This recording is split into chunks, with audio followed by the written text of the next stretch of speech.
ছোট ভাই কি অবস্থা? তোমরা এখানে বসে আছো কে? আসসালামু আলাইকুম ভাই। ওয়ালাইকুম সালাম। কি অবস্থা, কেমন আছো তোমরা?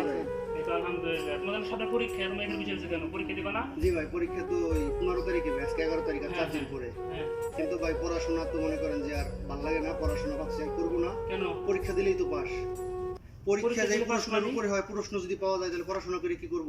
প্রশ্ন পাওয়া যায় কিভাবে? প্রশ্ন ওই মাদারীপুরের আবিদ আলী চাচা আছেনি, সে তো প্রশ্ন দেয় বর্তমানে। আমাদের বাদারীপুরে? আপনাদের মাদারীপুরে? হ্যাঁ, জি হ্যাঁ, জি চিনি তো, জি চিনি, জি। চিনি, চিনি। ওই দাঁড়িয়ালা গাড়ি চালায় নামাজ হ্যাঁ। পড়ে, গাড়ির স্টারিং এর উপরে নামাজ আইয়া। পড়ে, আল্লাহওয়ালা লোক, আরো খুব বুজুর্গ লোক খুব, খুব হ্যাঁ। খুব ভালো লাগতো সে। জি জি, বুজুর্গ লোক। এই আমাদের মতন যারা মনে করেন অনাথ গরিব টরিব মানুষ আগে প্রশ্ন দান করে আর কি। তাই? তো আমার তো এসপি হওয়ার শখ, আপনি জানেন। হ্যাঁ, হ্যাঁ। তো আমার তো বিশেষ পরীক্ষা আইনের প্রশাসনের উপরে।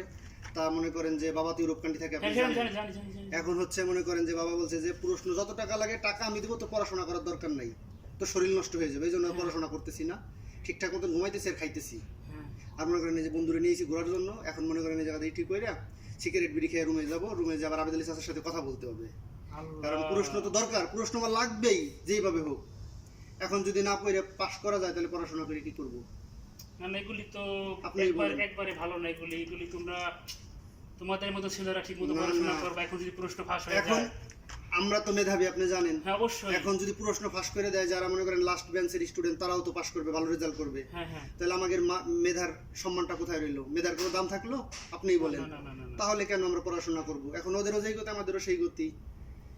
যাই হোক, আর কি ঠিক মতো পড়াশোনা করো। জি ঠিক আছে গায়েস, আসলে আমাদের উদ্দেশ্য এটা না, কাউরে ছোট করা না। উদ্দেশ্য হচ্ছে দেশের যে পরিস্থিতি, মেধাবী ছাত্ররা আসলে অতলে হারিয়ে যাচ্ছে।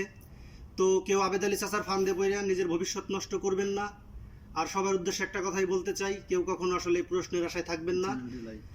আর বিশেষ করে আমাদের এই সুমন ভাইয়ের চ্যানেলটা, ইউটিউব চ্যানেলটা সাবস্ক্রাইব করবেন এবং বেশি বেশি শেয়ার করবেন। আর ধন্যবাদ সবাইকে। বেশি বেশি কমেন্ট করবেন। বেশি বেশি কমেন্ট এবং লাইক করবেন। আসসালামু আলাইকুম। আসসালামু আলাইকুম।